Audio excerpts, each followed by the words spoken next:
Doctor Who, Season 11, Series 11, Episode 5, The Tsuranga Conundrum. Yeah, we're Why on is five. Stitch in a Doctor Who? I told you, it looked like Stitch made a baby with a Slitheen. Yeah, it kind of does. You want to unsee it. You're really muffled, Maidrock. It sounds like you're underwater. What'd you say? It does. Unsee it. It. That's all I heard. So hold still. I gotta turn on my computer. There you go. That was better. Well, I'm Yeah. sexy. This time. But hey, he actually finally finished dealing with a, antagonist. Like, oh, we're not going to deal with the racist, we're just going to beam him into the future.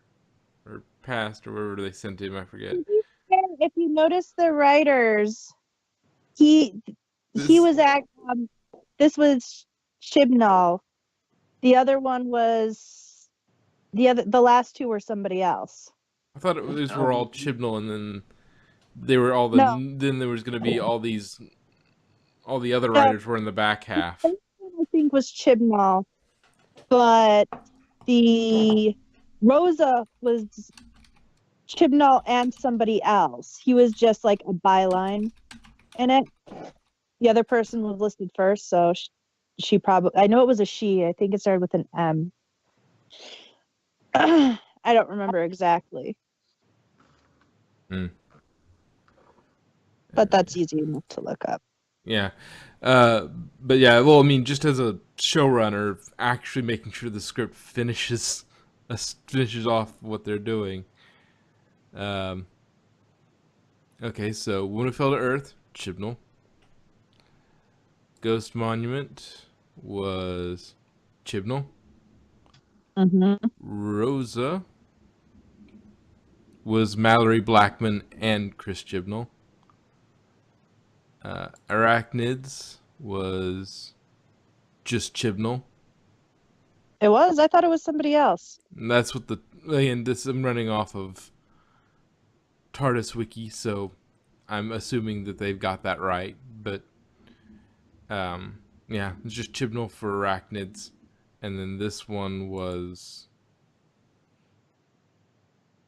just Chibnall again. And I think I remember hearing that, like, the next few are going to be,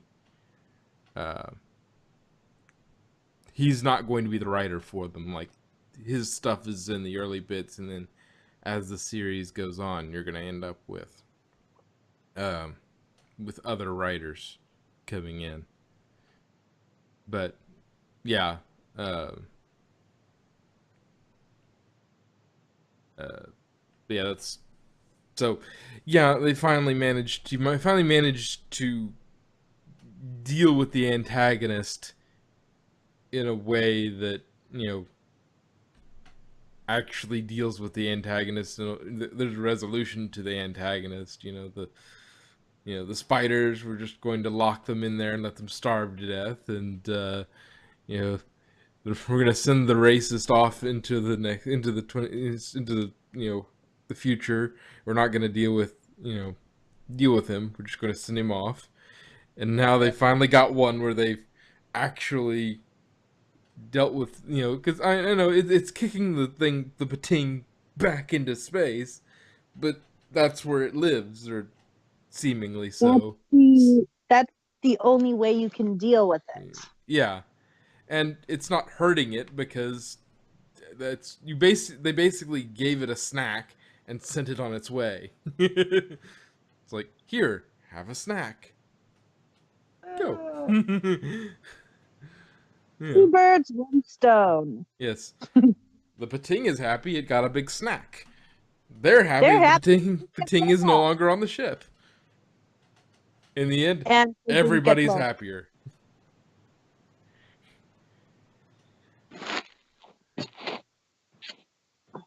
them. Yeah, I've seen a lot of comments saying that the pating actually looks like an adipose crossed with a Slitheen, and I'm like, no, it's Stitch. Yes, it's very much Stitch. I mean, I don't even Family. huh? Something Oh. badly. Family.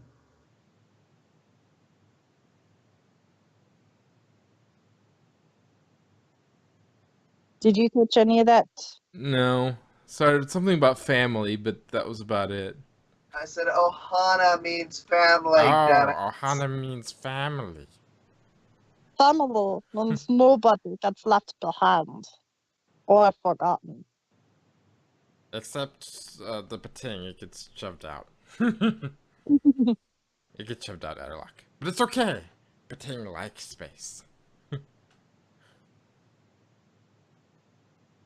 But yeah, and it's another one of those. It is interesting. We got the sort of back to back with the arachnids and this, like, the main dangerous thing isn't actually trying. It doesn't mean to harm. It's not really. It's not a sapient sort of. It's just feeding. It's just a cute little creature. Just It like does. you. Yeah.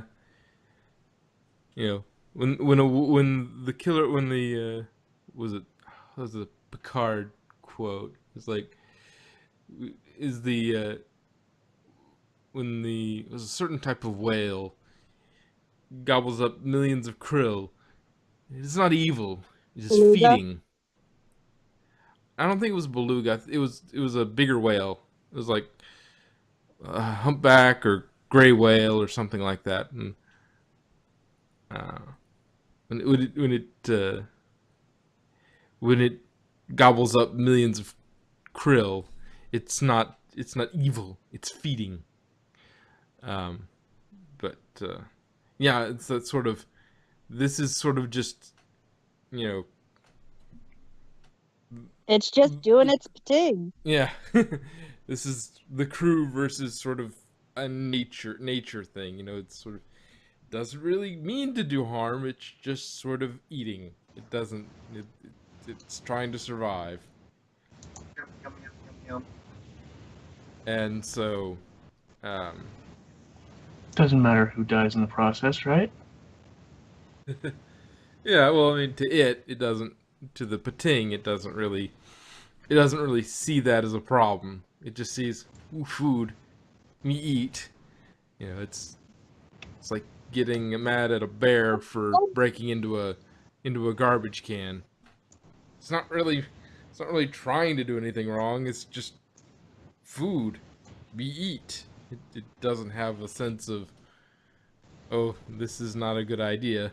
It's just like, nope. Me hungry, me want. Mm-hmm. And, you know, but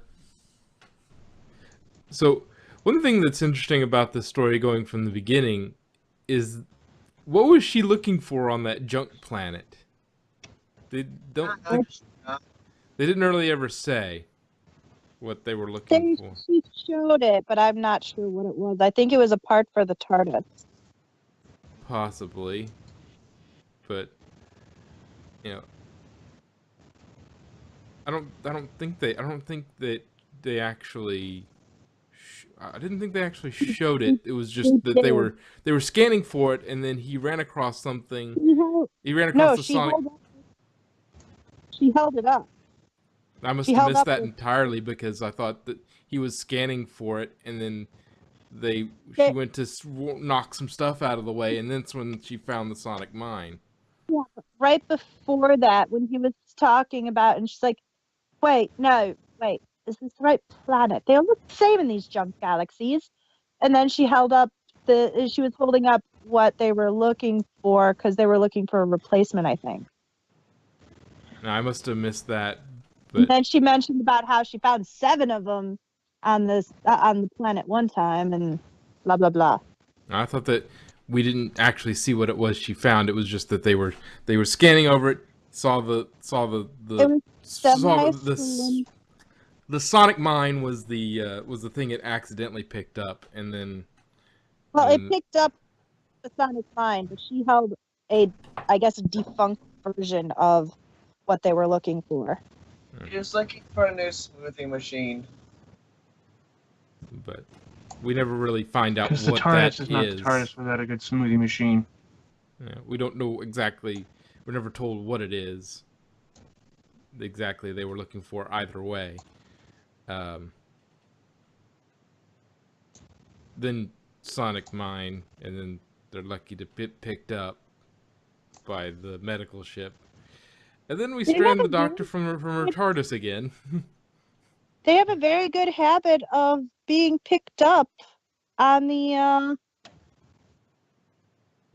At random, yeah. at random. Well, in their moment of most need, Yeah. greatest need. Which this is also, let's see. If you think about it, most of the series, she's been basically stuck away from her TARDIS, because you look at it, you got, Yep. because you got Woman Who Fell to Earth. She didn't even get in the TARDIS until at the end of Ghost Monuments. The first 2 episodes, the premiere and the Ghost Monument, she didn't have it at all. Then, what was it, third was what, Rosa? Yeah, Rosa.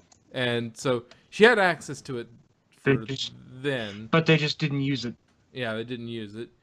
Fourth, They or, wait, couldn't use it because they were afraid of the bad guy gaining access. yeah, Valid reason. So she's like, for now, that's why they snuck into the hotel room. yeah. And then Arachnids in the UK. She has it in the beginning, she has it at the end, but they get trapped inside the hotel by the massive spider webs. And then this one, she's away from her TARDIS because they're stuck on the medical ship. So People just like to deny her the TARDIS. yeah, so there's out of all of them, there's basically only one that she's had access to the TARDIS the entire time. It's like, Chibnall, you do realize you're writing the Doctor. The Doctor uses the TARDIS. You know, do you Maybe not he like has- the TARDIS? Is that what it is? He has some latent psychological disdain for the TARDIS because he's jealous that he can't travel through space and time. Maybe. Or he's being a He little was lazy and locked like, I in a don't want police to box have for to several worry about hours as a that. kid. About what? Go ahead. Sorry, I'll shut up. No, it's okay. I wasn't saying anything anymore. Well, maybe it's the same reason, like they got rid of the sonic screwdriver in the 80s because the TARDIS can be used as kind of a Deus ex machina. It can be used as a Yeah, that's what I was getting at with what I was saying, was that, you know, maybe Chibnall's like, I don't want it here, but I don't want her to have access to it, because if she has access to it, it solves all the problems very quickly. yeah, and that kind of defeats the purpose of the adventure. Yeah, so he's just like, I'm not going to write a reason why she's not going to do it. I'm just going to write the TARDIS out of this episode so that I don't have to worry about that. But yes, she's very much been TARDIS-less for, like, and One of these days, she's gonna mention the fact that she's being denied access to her TARDIS a lot. Well, and the thing is, thinking about it, the only one that she has her TARDIS available to her the entire episode is the one where Chibnall had a co-writer. The co-writer said, "No, we're going to have the TARDIS in this." Okay, but she can't use it. Yeah, but they still couldn't use it because they didn't want the bad guy to get a hold of it.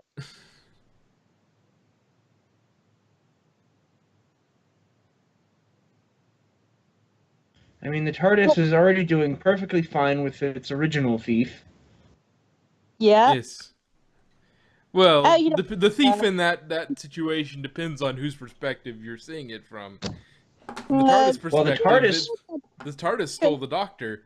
The Doctor thought the Doctor thought that he stole the TARDIS.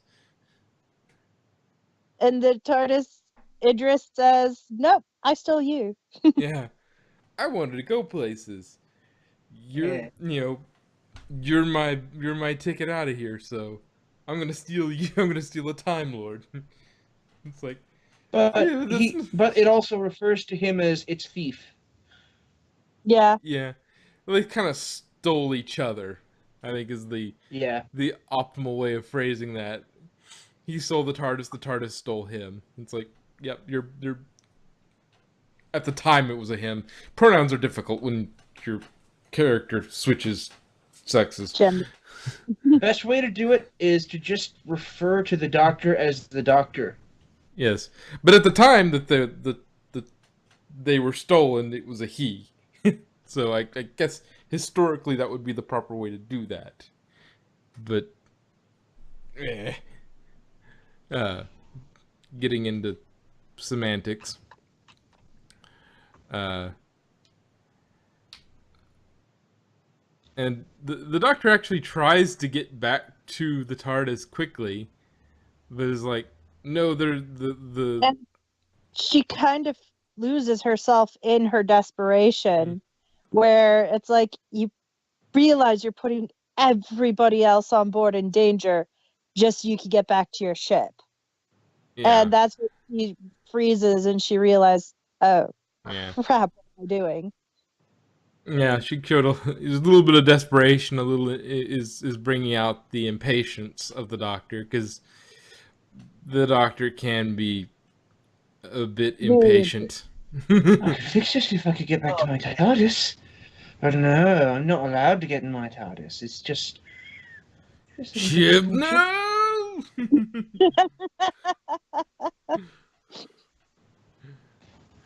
Oh, great. Chibnall wrote it again. Bye-bye, TARDIS. Get steps out of the TARDIS. Alright, I'll see you at the end of the episode. as it suddenly gets smacked by a wrecking ball.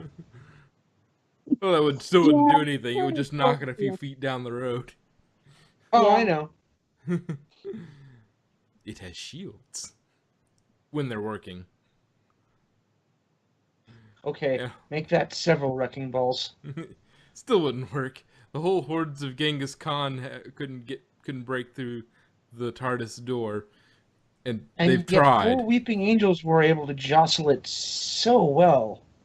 Well, you can move it. You can move it. And there was actually an episode where it fell down a well and he was kind of trapped upside down.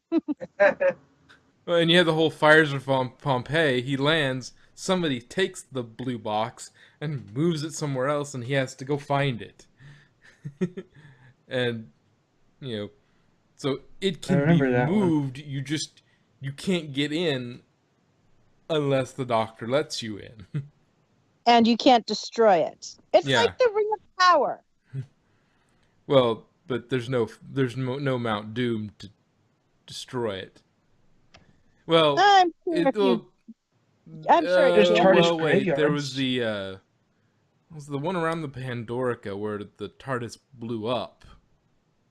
Yeah. But it kind of you can't do it from the outside. It has to be something has to overload on the inside in order for you to really hurt a TARDIS.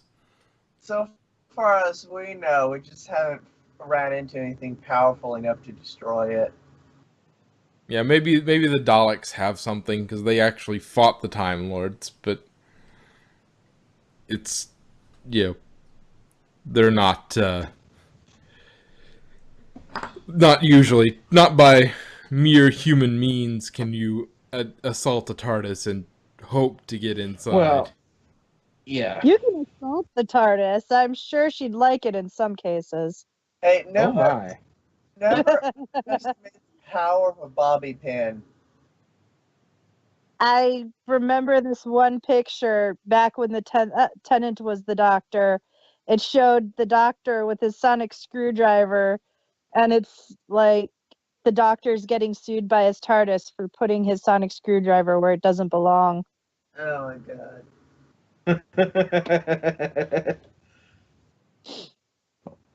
Well, I mean, the one time the TARDIS had a body that wasn't the TARDIS, it was in a woman, so... And he does, the Doctor does refer to her as a she Mm-hmm. frequently. In his fourth And have you- incarnation, he used to call her old girl. And have you seen how she lights up when he gets inside? Oh, yeah. She's Bet you they bigger have a and very interesting interesting. relationship now. Maybe the sudden sex change is why the TARDIS is a little confused. Decides to just not be present sometimes. Maybe she's just a little weirded out, Not confused, just. I'm not used to this. What are you not used to? This gestures to Oliver.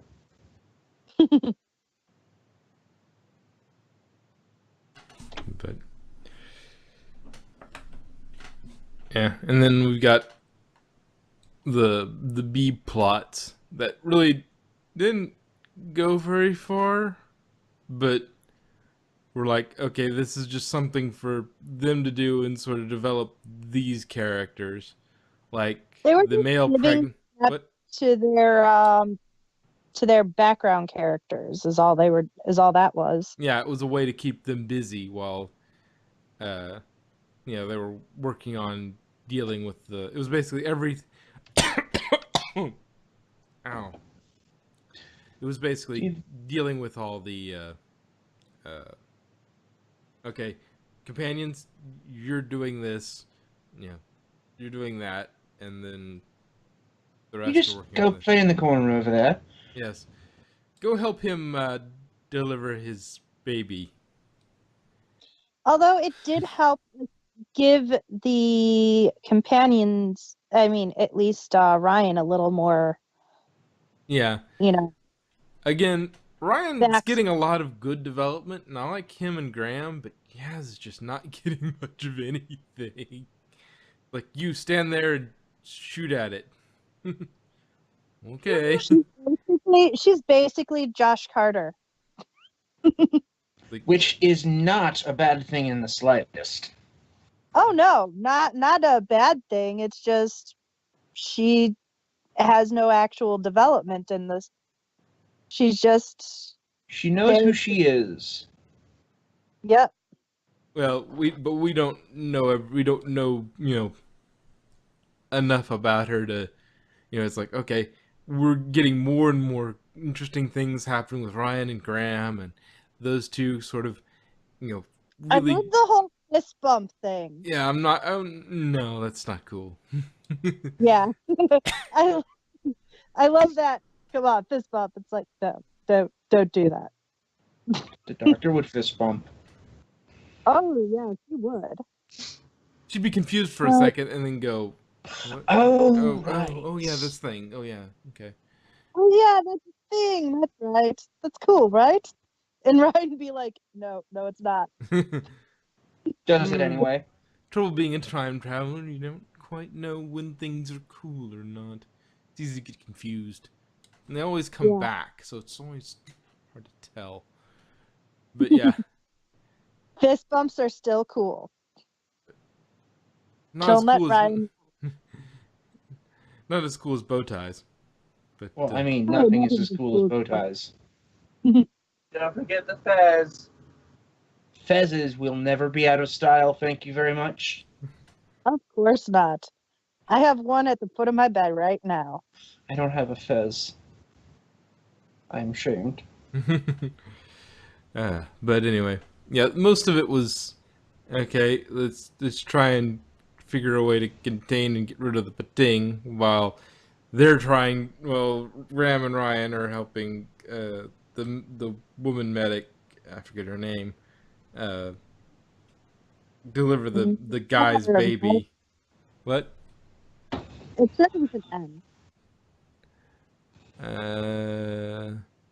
Mida? No, Nurse. Mobley? Oh, you said M. Okay, that. Mobley? Maybe. Yeah. Oh, I'm on the wiki, so yeah, Mobley. The Why is it? Sorry, go ahead. the male medic was Astos. I just realized I remember that. part of the reason Amy was attracted to the doctor was because he was a step up from the nurse that she was with. Just now? It takes me a while sometimes. Yeah, just like the doctor will always beat the master because the doctor's a more advanced degree. Yeah. Yep. Ah! Now, if the bachelor tries to take on the master, then he's going to have problems. But That's why the doctor Jack. should be fine. That's why Jack had so much trouble. You know, that's why the Bachelor just sticks to his dumb reality TV while the Doctor actually goes out and gets shit done. But let's see. We covered the junk, talked about the baby, him giving birth to the baby, and it's sort of being kind of a parallel for what Ryan's dealing with his father, and he's like, yeah, just be there. He's speaking from appearance, from not appearance, from knowledge, experience. Yes, he's speaking from You don't have experience. to be perfect. You just have to be there. Yeah. So, and then we've got the military leader who has Steve Cicero. Who has who has pilot's heart, which is why she has to take all the adrenaline blockers, and apparently that's what you take to prevent it from killing you. Well, it's because a surge of it was weakened, and a surge of adrenaline can kill her. Yep. And eventually it really sucks for someone like her. Yeah. Yeah. Well, luckily, she seems to have been for the extent of her career, for extending her career. She at least had. She seemed to have been more of an admiral or something like that. I forget her exact rank, but she was way up the chain of command, so she probably didn't have to actually pilot much anymore. So she was a general. Yeah, general. Yeah, I knew she was way up the ranks somewhere. Yeah. And so she was probably, piloting a desk, which is good for if you have something like that. But it's kind of the reason why in NCIS New Orleans, King ended up being SAC because he had a medical condition, so he had to stop doing all the action-packed stuff because it screwed with his heart. Wow, so much action! Too much action. I die. But, yeah, and but action. And a little extra, and we have sort of a B or C, depending on which way you rank the pregnancy versus they're about equal. The other sort of, the pregnancy on one end, and that was taking care of Graham and then Graham and Ryan and Mobley and the male pregnant. And then on the other side was, the engineer, her brother, who is an engineer, and her dealing with trying to manually pilot the thing. And her finally sort of giving him the due respect that she'd always sort of held back from him, even though he was apparently quite formidable because he pulled a Starfleet engineer, making replicators out of rocks. So I don't know what what parts he had left to make a full piloting rig out of I mean, if you nothing. gotta pull a miracle, you gotta pull a miracle. I think what he did was, if you notice, the panel at the bottom was torn open. So I think what he did was used what was there. Yeah, well, he He had to just have. MacGyvered the fuck out of it. Yes, it was incredibly because okay, he somehow this whole ship is not designed to have a pilot. It should have no equipment for piloting it because it's designed very hard locked to not All he needed was some duct tape and a paper clip. Yeah, he came up with like the eyepiece, he came up with the finger things, all that. Why was that there? There was no reason for that to be there because it didn't have a pilot, but somehow he MacGyvered the snot out of it, and he made that out of it. So it's just like, it's like, where did I get the cup of tea? I'm the doctor. Don't It would ask questions. take some hardcore MacGyvering to get snot out of it. So Yeah, just Yeah. love that.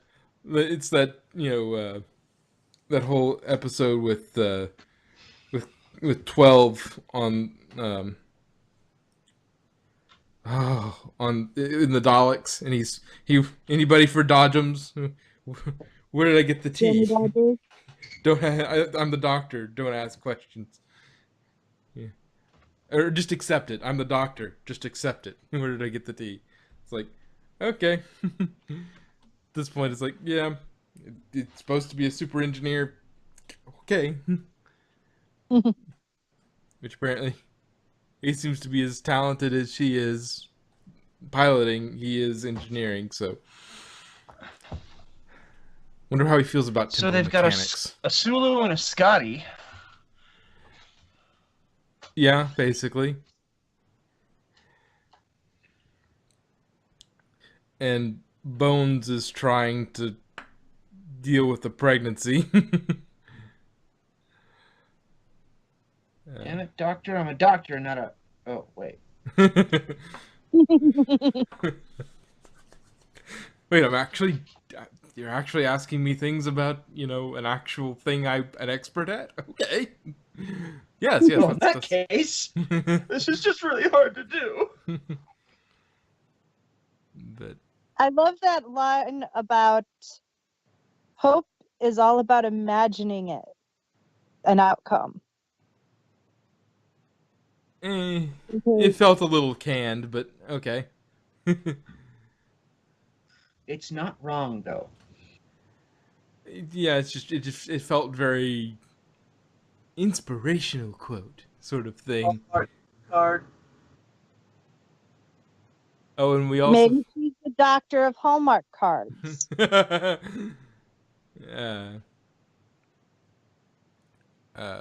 See what was You see, now I just got an image in my head of someone going to Hallmark, picking up a card, and there's Jodie Whittaker on it, and there's that quote. no, it's opens the card, and sees the inside of the TARDIS because Whittaker's turned the TARDIS into a greeting card for safety. Yeah, like it's a TARDIS-shaped card, and then Whittaker's on the inside in the TARDIS set. Close the door, you're letting the heat out. And it's a pop-up card because it has to be bigger on the inside. Yeah. No, I'm just thinking like it opens and it's like, there's the inside of the TARDIS. It's just like you could stick your hand into the greeting card and it would disappear behind it. Well, I mean, You yeah, make that but I was episode- thinking of something that would possibly be marketable and sellable. But You mean like that episode, Flat World? Flatline. Flatline, Yeah, yeah. where he has where the TARDIS shrinks down. Yes, but And it would be like that, but it would have got the chameleon circuit working and turned it into a greeting card. um, I'm pretty sure the Doctor got the chameleon circuit working long ago, but Yeah. it's just like with the emergency brake. I just like it this way. yeah. Well, I think the TARDIS has something to do with that. I've tried fixing it numerous times. It never works. It still yeah, fits on he the. did mention in his 6th incarnation that it just doesn't work because it doesn't want to work. Basically. Yeah, it's a sentient being, so it decides that it doesn't like that. You know, it redecorates every once in a while when it feels like it. So. Who are you to decide my wardrobe? I'm your Yeah. pilot. That's no excuse. You know what? I'm surprised that nobody's ever like saw the Doctor and well now her TARDIS, and it's like, so wait, are you a police officer? They have many times, especially in the classic series. In fact, Police boxes were actually a thing. in fact, that is how Tegan became a companion, because she saw the TARDIS and she was stopped on the side of her aunt had a flat on her way taking her to work because she was a flight attendant, and she saw the TARDIS. She thought it was a police box. She tried to phone for help, but the phone wasn't working, so she went in because the door was slightly open, and she ended up getting lost in the TARDIS. Oh And my! that's how she became a companion. So it has been known to happen. Maybe you should And lock your things properly. that was the master's fault, to be fair. Yeah. He he put his TARDIS around the Doctor's TARDIS, creating some sort of Hall of Mirrors effect, where you go into the TARDIS to go into the TARDIS to go into the TARDIS. That is confusing. It is. And you know, the TARDIS has a backlog of old TARDISes. Yep. Actually- She actually has a secondary control chamber. Wait, And a third and fourth and a fifth and a sixth and a seventh and an eighth. wait, the But- Master of the TARDIS? Yeah. Had. Oh. Well, he had a capsule, probably a Type 40. I'm not sure that the Time Lords themselves call them TARDISes, but for our benefit, they call them TARDISes whenever they're talking about them. It's how they guess Yeah. they translate That's how the translator works. Yeah, Yeah, that's just how we understand the Gallifreyan word for it. Yes. according to the very first episode, Susan came up with the term TARDIS. Yes, that's what I seem to remember. It's a made up name for it. It's not. Time It's and relative dimension in space. yes. Seems It was human enough. dimensions. Yeah, it was a Type 40. Yeah. But we also find Type 1 time travel capsule. the Doctor claims she's a doctor of medicine, science, engineering, candy floss, Lego, philosophy, music, problems, people, and hope, but mostly hope. Yeah. What would your doctorate, a doctorate in basically cotton candy? How would that work? You realize it scared. takes ask Pinkie Pie that a question, okay? I I'm mean, pretty sure she has- Pinky could give you a long and detailed explanation as to how all that works. Cotton I'm candy pretty was sure she has a meant to doctorate exist. in that. If not that, then she goes to Maud for her doctorate just to make sure. But yeah, I mean, was it, overall the story itself was, I mean, there was nothing wrong with it. There weren't any major glaring issues with this episode. as far as I can think of them at the time, at this moment. I'm sure somebody will think, oh, this is a plot hole because this, and this. But for the most part, I mean, assuming the Doctor's luck, which is usually pretty good, you know, there was no major problems with the villain. There was nothing too out there. It was just a stable, good episode. What? Cute. What? The only problem with the villain is it was too cute. I don't think it was that cute to begin with, but it was an okay episode overall. That's okay. We don't think you're that cute either. I don't expect you to. I've got attack eyebrows. But I have no idea what that means. He has Capaldi eyebrows. Oh. I wouldn't necessarily, maybe not as quite as fervent and offensive eyebrow as Capaldi, but they are very Not sharp. quite so effectively furrowed.